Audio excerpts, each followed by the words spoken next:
Actually মই যেতিয়া মৃদুলৰ নশ্বৰ দেহ GMCত দেখিলো সেইটো এটা বেলেগ পৰিৱেশ আৰু এতিয়া তেওঁ পৰিবাৰ আৰু কণমানি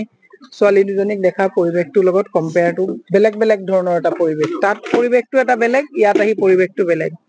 তেওঁৰ পত্নীয়ে আজি হিয়া ধিকাৰ মানে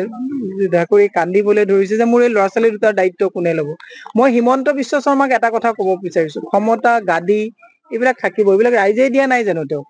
আমি যেটো গণতান্ত্ৰিকভাৱে প্ৰতিবাদ তাত কৰিবলৈ গৈছো এইটো অধিকাৰ গণতান্ত্ৰিক আমাৰ অধিকাৰ আজি মৃদুলে যে তাত প্ৰতিবাদ কৰিছিলে মৃদুলৰ পৰিয়ালৰ কাৰণে প্ৰতিবাদ কৰা নাই স্মাৰ্ট মিটাৰ বন্ধ কৰিব লাগে বুলি অসমৰ ৰাইজৰ কাৰণে হিতাৰ্থে আমি প্ৰতিবাদ কৰিছো মণিপুৰত শান্তি ঘূৰাই আনিব লাগে বুলি প্ৰতিবাদ কৰিছো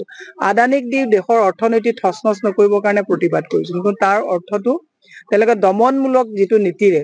টিয়াৰ গেছ দিয়াৰো এটা প্ৰটকল থাকে টিয়াৰ গেছ দিয়াৰ আগত আমি বহু আন্দোলন কৰিছো পুলিচে মাইকত এনাউন্স কৰে যে আপোনালোকে আমি এতিয়া কন্দুৱা গেছ দিম আপোনালোকে নিজৰ নিজৰ স্থানৰ পৰা আঁতৰি যাওক আৰু তেতিয়া প্ৰতিবাদকাৰীসকলে তেতিয়া এটা তেওঁলোকে নিজে অৱস্থান লয় কিন্তু কোনো ধৰণৰ তেনেকুৱা কোনো এনাউন্সমেন্ট নোহোৱাকৈ তিনিবাৰকৈ কন্দুৱা গেছ তেওঁলোকে দিছে আৰু কন্দুৱা গেছত মৃদুলৰ প্ৰাণ গৈছে আৰু বহু সাংবাদিকো মাটিত ঢলি পৰিছে আমাৰো বহুত তৃণমূলৰ কৰ্মী তাত ঢলি পৰিছে মই নিজেও মানে কন্দুৱা গেছ পাই পেলাই 15-20 মিনিট সময় আমি তাত বহি পৰিবলগীয়া অৱস্থা হৈছে হিমন্ত বিশ্ব শৰ্মাক মই এটা কথা ক'ব বিচাৰিছো সবকা সাথ সবকা বিকাশৰ কথা কওঁতে আপুনি যেতিয়া লুণ্ঠনকাৰী যিবিলাক কাম কৰিছে সেই কথাবিলাক যেতিয়া আজি স্মাৰ্ট মিটাৰত লুণ্ঠন কৰিছে এই কথাবিলাক আমি ক'বলৈ যাওঁতে আপুনি যি দমনমূলক নীতিৰে আজি মৃদুলৰ সংসাৰখন উকা কৰিলে মৃদুলৰ ল'ৰা ছোৱালী কিটাক নিথৰুৱা কৰিলে পত্নীক আজি যিটো নিথৰুৱা কৰিলে আমি ইয়াৰ প্ৰতিদান ৰাইজে সময়ত দিব আৰু অসম প্ৰদেশ কংগ্ৰেছৰ মাননীয় সভাপতি ভূপেন বৰা ডাঙৰীয়া ইতিমধ্যে এই অসম কংগ্ৰেছৰ আজি আমাৰ যি প্ৰতিবাদত তেওঁক শ্বহীদ হিচাপে ঘোষণা কৰিছে আৰু AICCৰ পৰা মাননীয় ৰাহুল গান্ধী ডাঙৰীয়া প্ৰিয়ংকা গান্ধী খাৰ্গে ডাঙৰীয়া জিতেন্দ্ৰ সিং ডাঙৰীয়া আটাই তেওঁৰ প্ৰতি শ্ৰদ্ধাঞ্জলি জ্ঞাপন কৰিছে আৰু তেওঁৰ পৰিয়ালটোৰ ৰক্ষণাবেক্ষণৰ ক্ষেত্ৰত দলে নিশ্চয় দায়িত্ব ল'ব কিন্তু দলে দায়িত্ব লোৱা কথাটোলে সেইটো আমাৰ এটা সুকীয়া বিষয় কিন্তু হিমন্ত বিশ্ব শৰ্মা আগতেও আপোনালোকে দেখিছে ভুৱা এনকাউন্টাৰত বহু পৰিয়ালৰ বুকু খুদা কৰিছে মই কৈছো পাপে বাপকো নেৰে হিমন্ত বাহিনীৰ যিটো পুলিচৰ যিটো দাদাগিৰি অসমৰ প্ৰতিবাদকাৰীৰ ওপৰত চলিছে এই দাদাগিৰি এদিন হিমন্ত বিশ্ব শৰ্মাৰ বুকুটো কিন্তু বুলেট যাব এইটো ভগৱানৰ কয় নহয় যে ভগৱান কা ঘৰ দেৰ হে আন্ধেৰ নেহি এই আজি এই মহিলা গৰাকীৰ যিটো বুকুৰ আৰ্তনাদ ল'ৰা ছোৱালী কিটাক যি নিথৰুৱা কৰিলে হিমন্ত বিশ্ব শৰ্মায়ও এদিন কিন্তু আত্মীয়ক হেৰুৱাই এনেকুৱা এটা ঈশ্বৰে নকৰক আমি এনেকুৱা ইমান মানে চেডিষ্টিক প্লিজাৰ আমি নলওঁ কিন্তু বহু মানুহৰ খাওঁ তেওঁ গোটাইছে বহু মানুহৰ অভিশাপ তেওঁৰ ওপৰত লাগিছে সঁচাকৈ যদি ধৰ্মক তেওঁ সনাতনী ধৰ্মক বিশ্বাস কৰে সঁচাকৈ যদি মানুহে ধৰ্মক বিশ্বাস কৰে হিমন্ত বিশ্ব শৰ্মাৰ এই দাদাগিৰি হিচাপ হ'ব আমি বিশেষ আজি মই নকওঁ এটাই কৈছো মৃদুলৰ নিচিনা এটা পজিটিভ প্ৰগ্ৰেছিভ মাইণ্ডেড ল'ৰা মোৰ যোৱা নিৰ্বাচনতো যথেষ্ট দেহেকেহে সহায় কৰিছিল মোৰ পৰিয়ালটোৰ ওচৰত ক'বলৈ মোৰ হাতত কোনো ভাষা নাই গতিকে মই এটাই কথা কৈছো যে স্বৰ্গগামী হওক স্বৰ্গত আল্লাহ তাআলাহে তেওঁক জেগা দিয়ক মই সেইটোৱে কামনা কৰিছো আৰু পৰিয়ালটো দায়িত্ব যাতে আমি কোনেও যাতে মোৰ আজি টিভি আহিছে আজি মানুহ আহিছে আমি দায়িত্ব লৈছো কাইলৈ যাতে আমি মোৰ পুলুকা কোনেও নামানো মানে নিদিও তাৰ প্ৰতিও আমি দায়িত্ব ৰাখিব লাগিব মোৰ বিশ্বাস ভূপেন বৰা ডাঙৰীয়াৰ নেতৃত্বত মৃদুলৰ পৰিয়ালৰ দায়িত্ব কংগ্ৰেছ পৰিয়ালৰ দায়িত্ব হিচাপে আমি ল'বলৈ কাৰণে মানসিকভাৱে আমি প্ৰস্তুতি লৈছো আৰু এই মৃদুলৰ যিটো প্ৰাণ গ'ল এই তীব্ৰতৰ আমি প্ৰতিবাদ কৰিম যে হিমন্ত বিশ্ব শৰ্মাৰ হঠকাৰী সিদ্ধান্তৰ আমি মৃদুলৰ মৃত্যুৰ আমি সেই প্ৰতিদান তেওঁৰ পৰা আমি ল'ম আৰু এই আমাৰ গণতান্ত্ৰিক প্ৰক্ৰিয়াক তেওঁ মষিমূৰ কৰি এটা আমাৰ দলৰ আঞ্চলিকৰ সদস্য এটা সময়ৰ তেওঁৰ আজি ৰাজভৱনলৈ আমি এটা কাৰ্যসূচী লৈছিলোঁ অসমৰ আৰু গোটেই ভাৰতবৰ্ষৰ নাগৰিকৰ যিবিলাক অসুবিধা বৰ্তমান চৰকাৰখনে দি আছে তাৰ বিষয়ে চৰকাৰক অৱগত কৰিবলৈ আৰু এই কাৰ্যসূচী অতি শান্তিপূৰ্ণভাৱে আমি কৰিছিলোঁ এই কাৰ্যসূচী অতি প্ৰয়োজনীয় আছিল কাৰণে সকলো কংগ্ৰেছ কৰ্মী ওলাই আহিছিল কাৰণ আমি অসমত দেখা পাইছোঁ যে চৰকাৰখনে ৰাইজক যেনেধৰণে আশ্বাস দিছিল সেই আশ্বাস পালন কৰা নাই তেখেতসকলে যিবিলাক সুখ সুবিধা দিম কৈছিল তাৰ পৰিৱৰ্তে প্ৰতিদিনে ৰাইজক বিপদৰ মুখলৈ পেলাই আছে। তাৰ উদাহৰণ আছিল আদানী কোম্পানীৰ স্মাৰ্ট মিটাৰ, যাৰ ফলত আমাৰ বিজুলী বিল বৃদ্ধি পায়, বা আমাৰ অসমৰ যিবিলাক জনগণৰ খেতি মাটি, এই খেতি মাটিবিলাক কোম্পানীবিলাকে হস্তগত কৰি আছে, কোনো ব্যক্তিগত নেতাই পালি নেতাই হস্তগত কৰি আছে, আৰু যি অসমৰ ৰায়ত ব্যৱস্থা, ৰায়তী আইনখনো উলংঘা কৰি আদানী সহযোগী কোম্পানীত এটা পাৱাৰ প্ৰজেক্ট লগাবলৈ দিছে। ঠিক তেনেকৈ আমেৰিকাৰ কোৰ্টতো আদানী কোম্পানীটোৱে দুৰ্নীতি কৰি ভাৰতৰ ৰাজনৈতিক নেতাক দুৰ্নীতিৰে প্ৰলোভিত কৰি, বিষয়াক প্ৰলোভিত কৰি উৎকোচ দি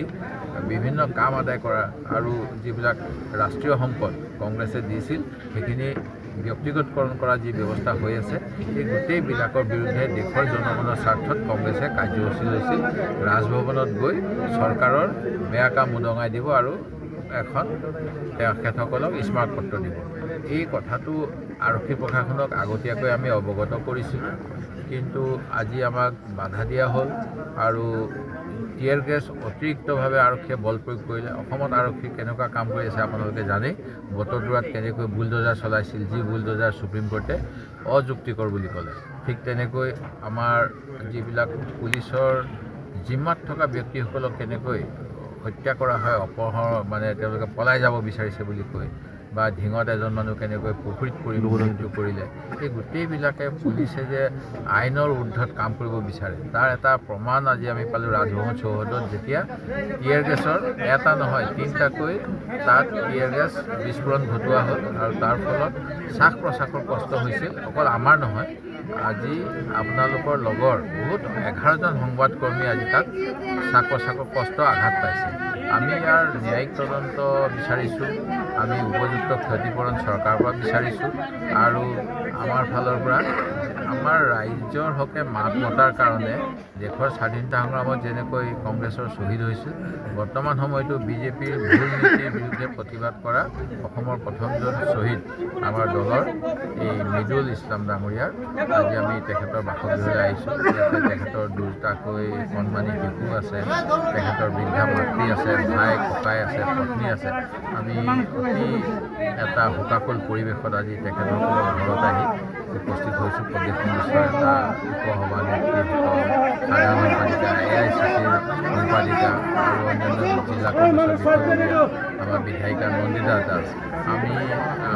তীব্ৰ ভাষাৰে ইয়াৰ গৰিহণা দিছোঁ। আৰু চৰকাৰে এনেকুৱা কাম যাতে নকৰে ভৱিষ্যতে, আৰু কৰিলেও আমিও ইয়াৰ প্ৰতিবাদ কৰি যাম ৰাইজৰ স্বাৰ্থত, এই আশ্বাসে দিব পাৰোঁ। আৰু তেখেতৰ যি আজি ত্যাগ, এই ত্যাগ আমি সদায় সোঁৱৰিম যে কংগ্ৰেছে যি আন্দোলন কৰিছিল ৰাইজৰ বাবে, তাত তেখেতৰ জীৱন দান দিলে আৰু আমাৰ প্ৰথম শ্বহীদ হ'ল। আমি তেখেতৰ যি এটা ভাল দিন অনাৰ চেষ্টা ৰাইজৰ বাবে, এইখিনি অথলে যাব নিদিওঁ। আমি দৃঢ়ভাৱে ৰাইজৰ হৈ কাম কৰিম, এই সংকল্পই আমি বৰ্তমান সময়ত ল'ব পাৰোঁ। আৰু পৰিয়ালবৰ্গক আমাৰ গভীৰ সমবেদনা। আমি যথাসাধ্য যেনেধৰণে পাৰি তেখেতসকলক বিপদৰ সময়ত সদায় থৈ হোৱাৰ প্ৰতিশ্ৰুতি আমাৰ দলৰ হৈ আমি মই মুখ্যমন্ত্ৰী মহোদয়ক ভাবোঁ যে তেখেত এজন যিধৰণে শাসন চলাইছে, এই শাসন ৰাইজৰ বাবে তেখেতৰ সময় দিয়ক। তেখেতে বাহিৰত আছে, তেখেতে এটা ঘোষণা কৰিব পাৰিলে হয় এতিয়ালৈকে এককালীন সাহায্য হওক বা এটা তদন্ত, তেওঁলোকে এইবিলাক একো কৰা নাই। বৰঞ্চ তেওঁলোকে দায়হৰা মন্তব্য দি আছে যে প্ৰতিবাদৰ পৰা ঘূৰি আহোঁতে, কিন্তু প্ৰতিবাদ থলীতেই যেতিয়া কন্দুৱা গেছ প্ৰয়োগ কৰিলে তেতিয়া সাংবাদিকসকলৰ লগতে তেওঁ যথেষ্ট ইয়াৰ শ্বাস প্ৰশ্বাসত কষ্ট পালে, আৰু সেই কথাখিনি কৈ তেখেতে মেডিকেললৈ নিজৰ গাড়ীত আহিব লগা এটা অৱস্থা হ'ল। কৰিছোঁ এজন মানুহ মৃত্যু হৈছে, মৃতকৰ কি পৰিস্থিতিত মৃত্যু হৈছে তো চৰকাৰে জানে। চৰকাৰৰ মানে বেয়া ব্যৱস্থাৰ কাৰণে পুলিচ প্ৰশাসনে কেনেকৈ আন্দোলনকাৰীক নিয়ন্ত্ৰণ কৰিব লাগে, কেনেকৈ সেইটো নাজানিলে পুলিচে, আৰু চৰকাৰৰ ভুলৰ কাৰণে, পুলিচৰ ভুলৰ কাৰণে আজি এইটো হৈছে। সেইকাৰণে চৰকাৰে তেওঁৰ মৃত্যুৰ দায়িত্ব লয়, চৰকাৰে ভুল স্বীকাৰ কৰিব লাগে যে তেওঁলোকৰ ভুলৰ কাৰণে আজি মৃদুল ইছলাম ডাঙৰীয়াৰ মৃত্যু হ'ল। আৰু আমি বিচাৰিছিলোঁ বা এইটো উচিতো যে আজি চৰকাৰ পক্ষৰ পৰা যিকোনো এজন প্ৰতিনিধি আহি মৃদুল ইছলাম ডাঙৰীয়াৰ খবৰ ল'ব লাগিছিল, যিখিনি পাৰে সহায় কৰাৰ প্ৰতিশ্ৰুতি দিব। কিন্তু এতিয়ালৈকে 10:30 বাজিল, দুপৰীয়াই ঘটনাটো ঘটিছে, এতিয়ালৈকে চৰকাৰৰ ফালৰ পৰা কোনো খবৰ এটা লোৱা হোৱা নাই আৰু ব্যৱস্থাটো দূৰৰে কথা। এইটো দুৰ্ভাগ্যজনক। কিন্তু সেইখিনিক বাদ নাচাই পুলিচ প্ৰশাসনে সেইখিনি লক্ষ্য নকৰি যে আমি শান্তিপূৰ্ণভাৱে আন্দোলন এটা কৰি আছোঁ, সেইখিনি লক্ষ্য নেকি চৰকাৰৰ নিৰ্দেশত পুলিচে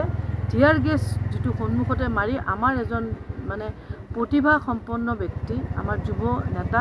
এই অঞ্চলৰ সমাজসেৱক মৃদুল ইছলাম ডাঙৰীয়া আজি মৃত্যুমুখত পৰিব লগা হ'ল। সেইকাৰণে মই ভাবিছোঁ যে চৰকাৰখনৰ এনেধৰণৰ মনোবৃত্তিৰে ৰাজপথত কেতিয়াও চৰকাৰৰ বিৰুদ্ধে তাৰমানে কোনো আন্দোলন কৰিব নোৱাৰিব, সেইটোকে সূচাইছে। মই ভাবোঁ যে এইটো আমাৰ ক্ষতি, অঞ্চলৰ ক্ষতি। মৃদুল ইছলাম ডাঙৰীয়াৰ তেওঁ দুটিকে সন্তান আছে, সৰু সৰু দুজনী ছোৱালী, এজনী 10 বছৰ, এজনী 2.5 বছৰ। দেউতাক ৰাতিপুৱা ওলাই গৈছিল, ভাবি আছিলে দেউতাক আহিব, আবেলি কথা পাতিব। এতিয়াও যেতিয়া দেউতাকৰ নশ্বৰ দেহ আহি সন্মুখত আছে, এতিয়াও তেওঁলোকে দেউতাকক জীৱিত বুলিয়ে ভাবি আছে। এতিয়াও ভাবি আছে যে তেওঁলোকে দেউতাকে এতিয়াই কথা ক'ব, মাত মাতিব। এনেকুৱা এটা মানে দুখ লগা পৰিস্থিতি আপোনালোকে নিজে আপোনাৰ মিডিয়াৰ জৰিয়তে আপোনাৰ দেখা পাইছে। সেইকাৰণে মই ভাবোঁ চৰকাৰে যিকোনো ব্যৱস্থা, যিকোনো মানে আমাৰ আন্দোলন বন্ধ কৰাৰ চেষ্টা কৰিলেও আমি গণতান্ত্ৰিকভাৱে ৰাইজৰ হৈ আমি ভৱিষ্যতেও মাত মাতি আছিলোঁ, আমাৰ দলৰ মাত মাতি আছে আৰু আমি আগলৈও থাকিম।